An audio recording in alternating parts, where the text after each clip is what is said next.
I think Ethereum's mining community has definitely been really important. Really, I don't see the viability of having a pure proof of work chain if you're kind of starting from scratch, especially if it's GPU mining. Has anyone noticed that? They've really just doubled down on only making Bitcoin miners.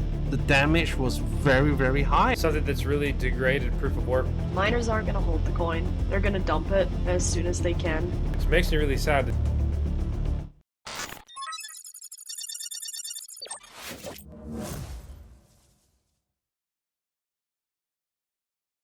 Have you heard of ApeSwap?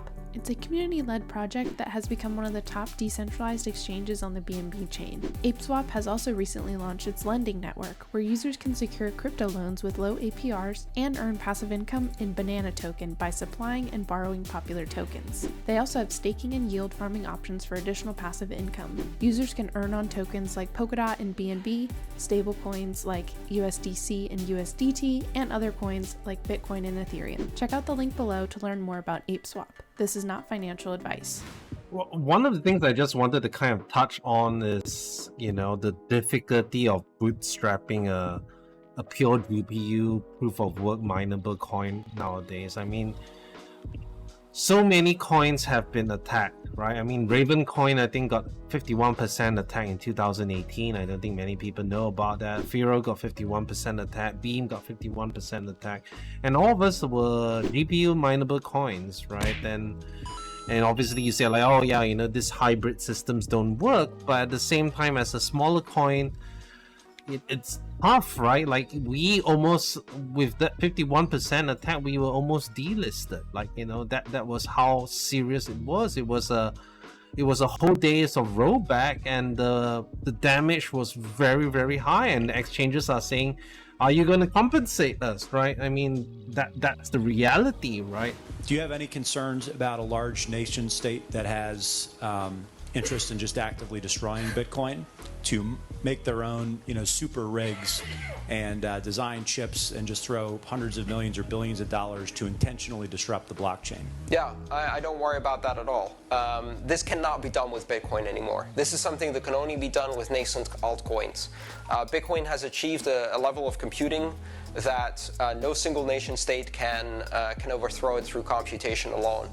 The effort to do so would require a massive covert operation of chip fabrication, then the coordinated assault that would give them dominance over the next block for 10 minutes until we kick those bastards off the network, rework the protocol around them. They would be revealed. They would have lost $1 billion doing this, and all they got to do was one double spend. Now, here's the thing. Long before we get to that point, they figure out that if they just let this stuff run, they can actually get some Bitcoin as a reward, because the incentive structure actually works.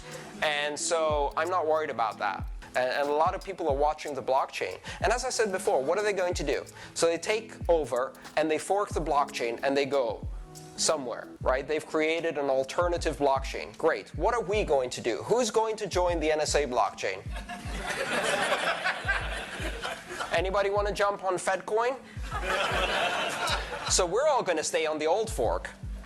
Difficulty will go down. It will get more profitable for the miners who stayed behind, and we'll carry on with our coin, and they can go mine whatever the hell they want on their alternative blockchain. They achieve nothing. They can't make protocol changes because we, as I said, 5 constituencies in consensus, and it would take $1 billion to pull the most ridiculous Keystone Cops failure in history. Plus, this would actually require government that can do IT.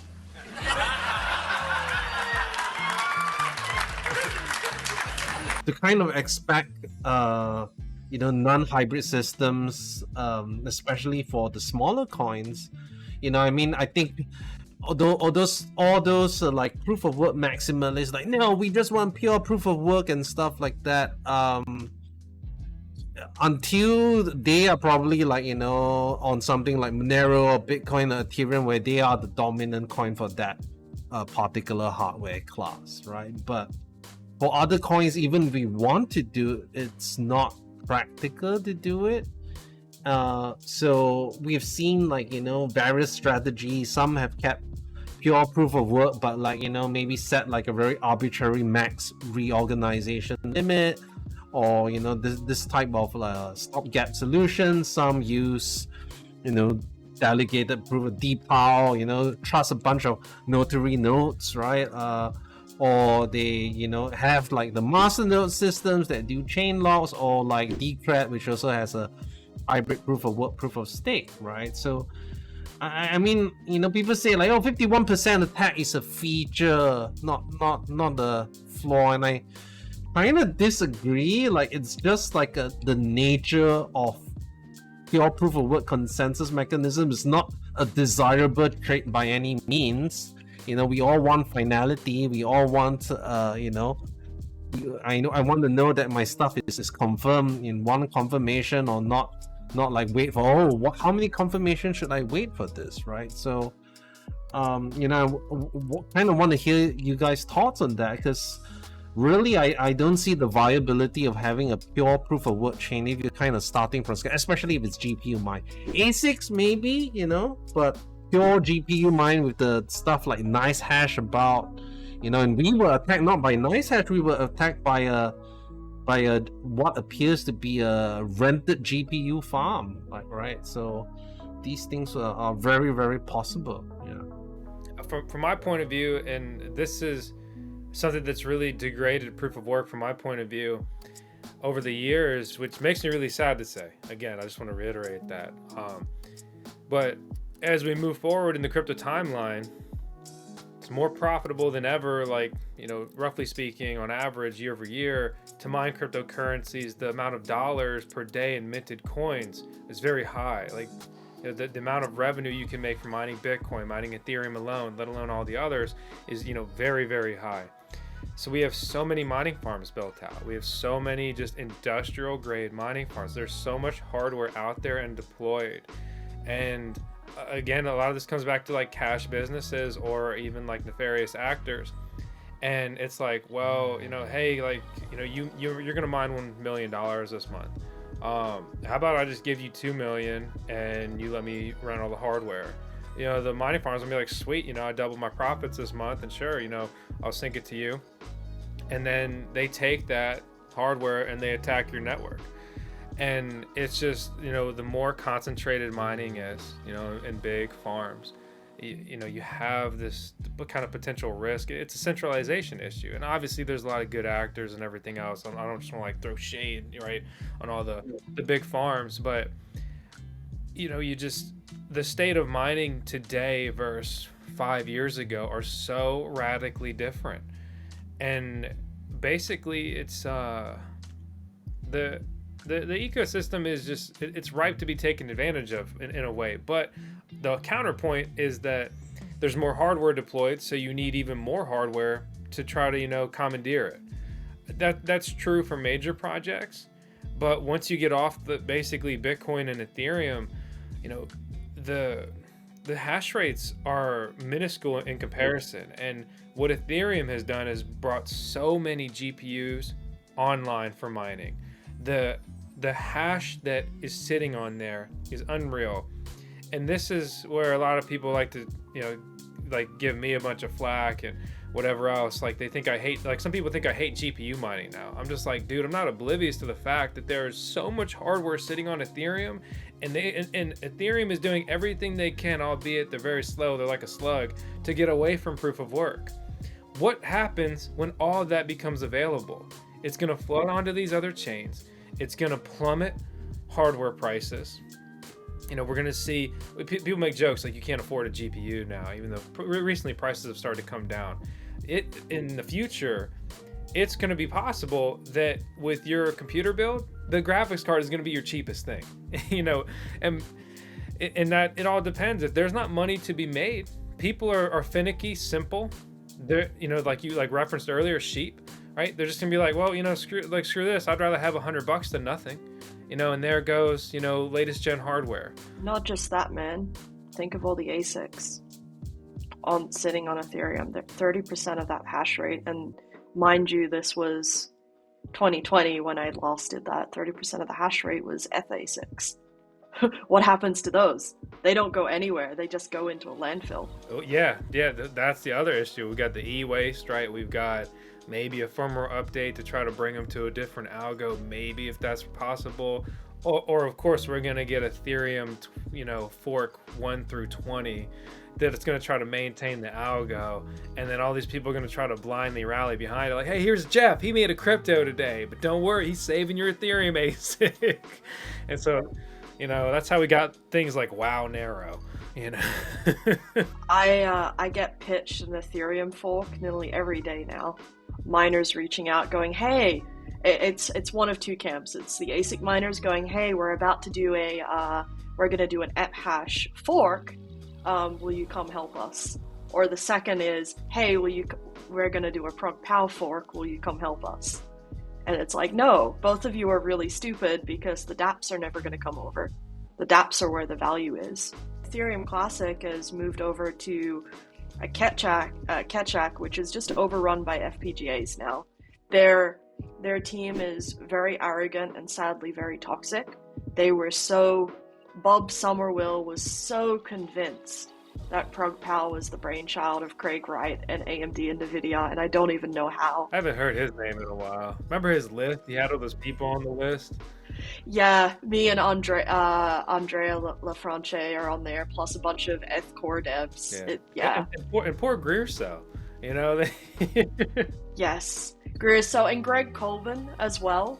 Like, he's literally, his entire chain is built on Ethereum, and like all the work that's done on the EVM and all the work that's done on Geth and all of the clients, and then he goes and shit talks all those people. He's very lucky he has Barry backing him. That's all I'll say. But ultimately, Ethereum Classic is going to have a really difficult time because those miners aren't going to switch to Ethereum Classic. You might get 10% of the hash rate, and then they'll see their rewards start to drop. The FPGA miners will completely push them out, and Bitmain has stopped making hardware for altcoins as well. Has anyone noticed that? They've really just doubled down on only making Bitcoin miners. And who's going to realistically make a ASIC just for mining Ethereum Classic? They won't. The Ethereum Classic ecosystem might have a high block reward, but it doesn't have the long-term staying power that Ethereum does. So if you're an ASIC manufacturer, you're more likely going to start doing research and development on a zero-knowledge proof ASIC to come over into the Ethereum and get, a slice of all of those layer 2 protocols. And I share your concern about the hardware. I've noticed that there's a growing trend of bigger public companies that have invested in GPU mining hardware trying to now create alternative use cases. So they're trying to develop, rendering farms. They're trying to build, HPC clusters, and they don't know the first thing about that. There's a company that's successfully done it, CoreWeave. They went, the last crypto winter, they went and snapped up a ton of GPU hardware from miners, brought it dirt cheap, and then built a successful rendering product. They now actually serve quite a lot of the AI industry. They're the backers, the infrastructure to AI Dungeon. They serve a lot of the VFX industry, but I know that team pretty well. It was a lot of engineering effort and a lot of man hours. The end result is a lot of that hardware is actually going to go to Taiwan or China, where there's huge demand for GPU compute, but there's not enough supply right now. And I think that it's going to be sold in bulk. And I think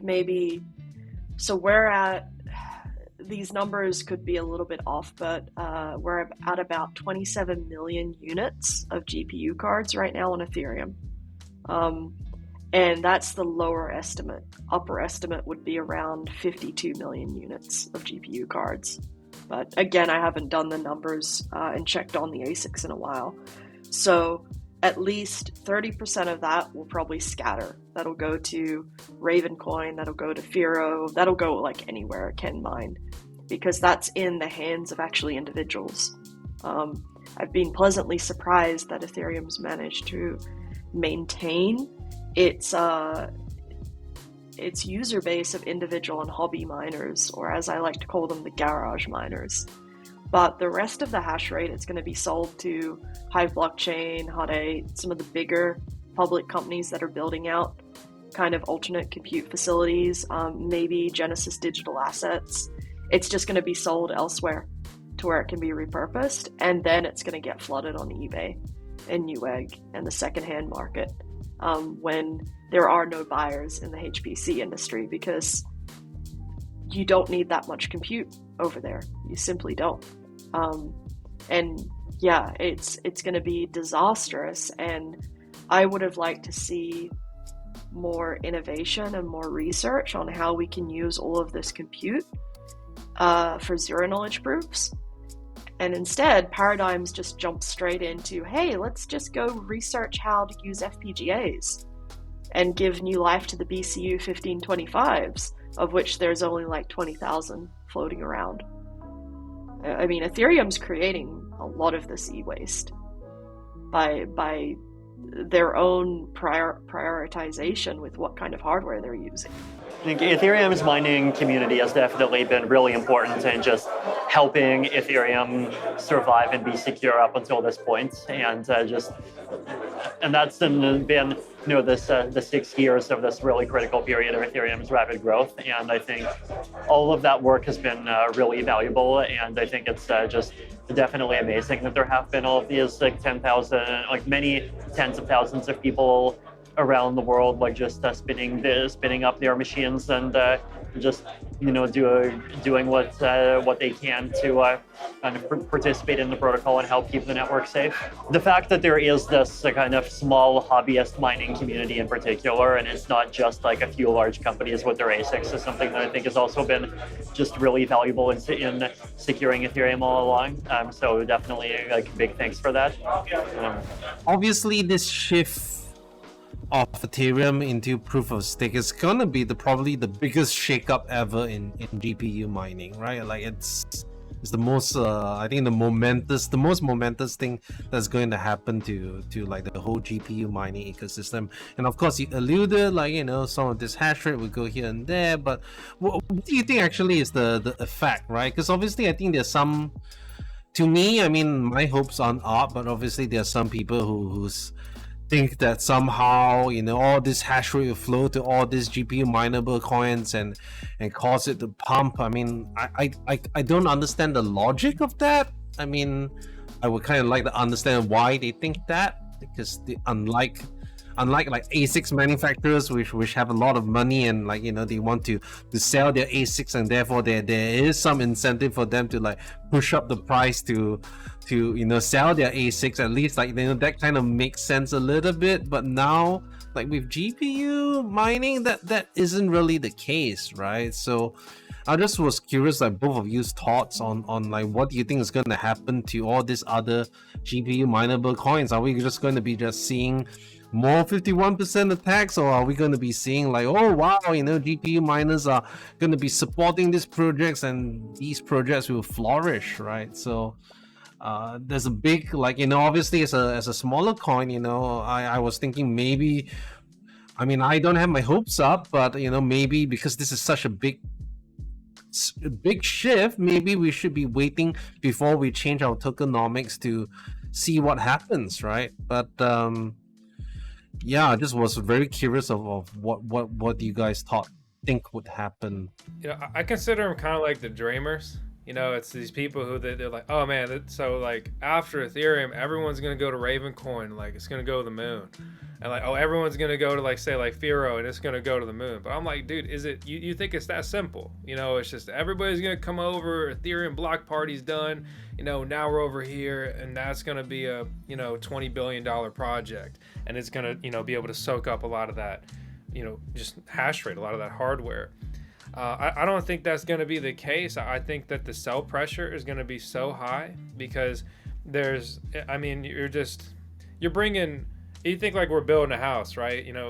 When we've got one construction crew there. It's all we need, right? 2 comes and we can still be profitable, right? We're going to split it up, whatever. 100 construction crews show up to build 1 house. No one's making any money. And now what? Whoever has the cheapest materials, cheapest electricity, they can build it for the best price. They're probably going to be the ones that last. There's just going to be blood in the streets. And, it's a very difficult situation. And it's just basically there's nothing that can soak up even, I don't believe even probably 10% of what's on Ethereum's network. If we round up, let's say all the other projects combined in cryptocurrency that could use, say, graphics cards, would be able to soak up 25%. Well, what do we do with the remaining 75%? Right? Obviously, some people are just like, okay, Ethereum's done. I had a good time. I'm just going to sell the hardware.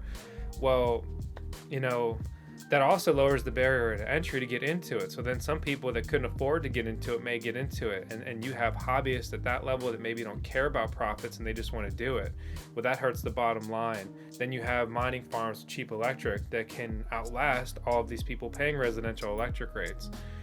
Every way I look at it is that 90% of things are negative, and it's going to crush profitability. It's going to be such a toxic environment. When people aren't making a lot of money in crypto, they start whining, they start crying, they start blaming everyone but themselves. And it's just, honestly, it's going to be kind of miserable. We've all been in the space a while. I think we'll all outlast it. A lot of these people won't, and they're going to cry on their way out the door.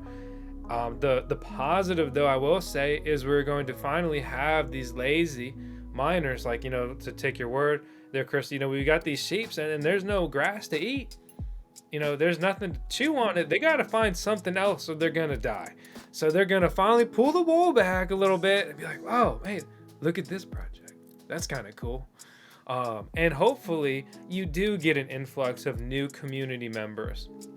Hopefully you get, record visits to the site, wallet downloads, miner downloads, network hash rate, right? Unfortunately, as people, start crawling out and searching, they may find projects that interest them, but a lot of people are going to be looking for those same good projects, and then the profitability will crumble.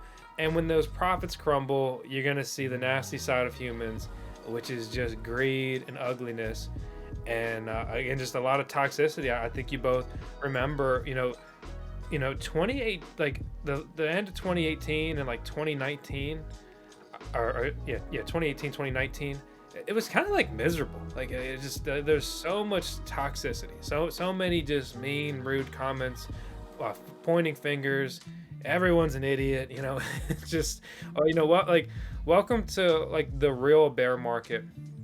Prices have pulled back, but mining is still incredibly profitable across the board with everything. And if almost every graphics card still makes more money at a residential electric rate than it burns in electricity, we are still not in like a bloody, cold bear market for mining. And that's where we're still at. Most things still make money. They make less money, but we haven't seen the bottom yet. And, that's going to bring out the worst. And, people who are used to making, say, $10 a day, and now they're making $1 a day, and maybe they're even losing on electricity. That's not like, you think like you go to an interview, right? And you're in a terrible mood. It's just not going to be a good time. I don't really want you here, man. I don't really think you're in a good state. Come back in a year when prices pick up or something. And I don't know. I hate to sound so negative, but just every way I look at it, it's just pretty. But Christy, I'd love to hear your point of view. I hope that it's better than mine. I agree with you that it's going to be miserable. A lot of projects assume that miner inflows and miners coming into their coin will magically make the prices lift. And the thing is that what makes those prices lift is if you have Ruben knows I love to use the analogy of taps and sinks, again coming from the video game industry, where mining is your tap, it's your creation point of new coins, and then sinks are how you take coins out of the ecosystem or lock it up. And Ethereum had a really good tap and sink because, again, miners would mine coins and then reinvest that back into more GPUs. When we switch over and miners go to these other altcoins, those sinks are non-existent. There are going to be no more purchasing of new GPUs. Why on earth would you do that? Miners have already purchased. Now they need to basically start just mining. And so they're going to come into these altcoins. And like you said, the sell pressure is going to be insane. And most of these altcoins don't have utility. So that means they don't have other sinks beyond payments. And this is true for pretty much all of the altcoins right now. You know, when you mine one Ethereum, that one ETH can go into so many different things. It can go into your layer 2 protocols, into yield farming on a bajillion different protocols. It can go into NFTs. Like, it can just get spread in so many different areas because Ethereum is this vast dark forest. But over in altcoin land, you can only really do, you know, one thing. You can hold it or you can sell it. Maybe you can make some NFTs. Maybe you can lock it up or do some DEX trades, but there's just not a lot of utility. So miners aren't going to hold the coin. They're going to dump it as soon as they can. And yeah, they're going to become really apathetic and toxic. And then they're going to start blaming the project. And they're going to start putting pressure on the core team and pressure on all the other new users. You really articulated an excellent point on several fronts. And it also makes me think a few things like that really contributed to Ethereum's success while also being mineable. I mined a bunch of the Ethereum I mined. I turned it into tokens that were on the chain. You know, there were, you know, like in the previous cycle, you know, say like I'd mined like maybe into my Exodus, right? And so it's a wallet I have custody of, which is great. And then I use Shapeshift, right, which they built in, or, you know, I used online back when it was easy to use and whatever else. And I was just shape-shifting into other coins with my mined coins. And even though that is a sell pressure, but if I'm going into ERC20 tokens and I'm kind of powering this network and I'm paying these Ethereum transaction fees, I'm still contributing to like the utility, the use case, and the inherent value of this coin. Then, I guess that was 2 cycles ago. So then the previous cycle, obviously we have DeFi, decentralized finance. Like you said, NFT is all these layer 2 dApps, decentralized applications. And all of these dApps drove utility. I mean, honestly, a lot of times I was just putting my mined Ethereum towards my gas fees. You know, it's a pretty bad user experience, but again, here I am using my Ethereum in the ecosystem. And a lot of these other projects, they don't have that.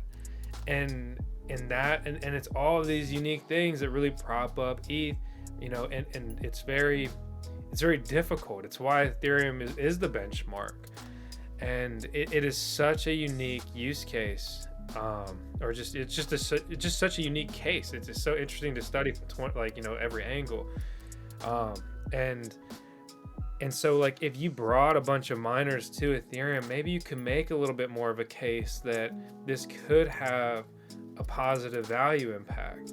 But like you said, it's hold or sell, and kind of developing that use case, right? So like Ruben has masternodes. That's cool. That is something to aspire to do. Let's say I mine these coins, and I mine them up and I stack them up and my goal is to get a masternode. And then I get the masternode, and then I'm contributing in another way. And that is a way to add some utility. And then with that masternode, let's say I get voting rights. I become a part of the ecosystem. I mine my way into a masternode, and then I've essentially mined myself into, you know, a bigger voice in the community. Things like that are really cool, and I can really appreciate those. And they all fall under the umbrella of passive income. People who like mining, they like passive income most likely. Masternodes, staking, yield farming, right? These are all like, in a way, passive income. And that's how you appeal with different products to the same audience. And it's a lot of those things that have contributed to a lot of success, you know, on these different blockchains. If these projects don't have that kind of infrastructure in place, like everything you mentioned, then, you know, we have the buy and sell. I think, I don't mean to always hate on Ravencoin, but like, I just think it's funny. Like everyone, like, the Ravencoin has assets, and I'm like, what do they do? You know, like why do I want an asset? And it's just, I still haven't heard. If you have one, I'd love to hear it. But I just still haven't heard an interesting argument. Like, I want Ravencoin to succeed. I think it's cool that it's mineable, right? I think it's cool, but just what good does an asset do me when I can go on to Ethereum and I can make a decentralized trade? You know, I can yield farm, I can buy an NFT, I can do all this stupid degen stuff, and you know, whatever else. And where's that on these other chains if they want to be compared and a competitor? So you touched on something pretty important, which is Firo with masternodes, right? Mine your coins and then run a masternode, get a voice in the community. Now, I have a lot of strong words about DAOs, and to summarize, DAOs suck. Most people misunderstand them, and wisdom of the crowds do not work when you are designing a highly technical protocol. I mean, again, most people struggle to set up a miner. They should not be deciding, you know, what is the tech direction on a protocol. But still, feeling like you're part of a community is pretty important. And there are other ways to give people a voice than having them make product and tech decisions. So what Ravencoin needs to do to succeed actually isn't utility. Utility has to be developed by the community. Ravencoin has a really strong community right now. And what they need to do to protect it is something similar to what Ruben's been proposing with the tokenomics proposal, which is reducing their block reward and splitting a percent into a community ecosystem fund to power all of these dApps, to basically fund all of these dApps and these utility projects. Wrap it up in quadratic funding so that all of the miners get a voice. And now they can actually vote on which projects get funded, which projects would be the most likely to contribute value to the ecosystem. That's what Ravencoin needs to do to succeed. And if it does it before this big surge of GPU hash rate comes in, they'll be able to survive, because now you actually have a sink for those coins. It goes into the developers and into the ecosystem.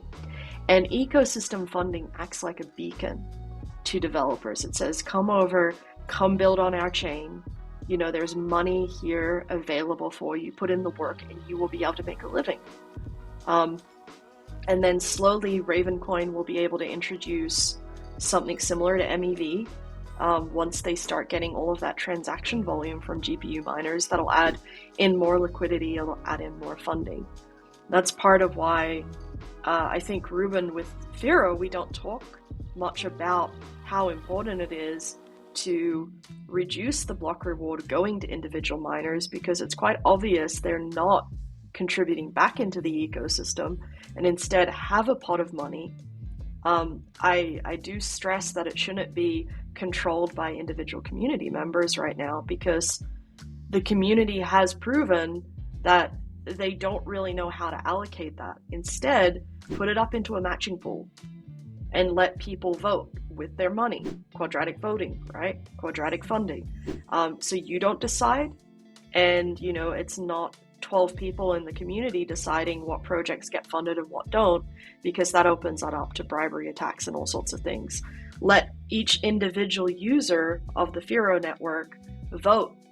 $1 per vote, $10 per vote. It's Gitcoin's model. Hell, even reach out to Gitcoin and just work on a platform with them. That would help the ecosystem quite a lot.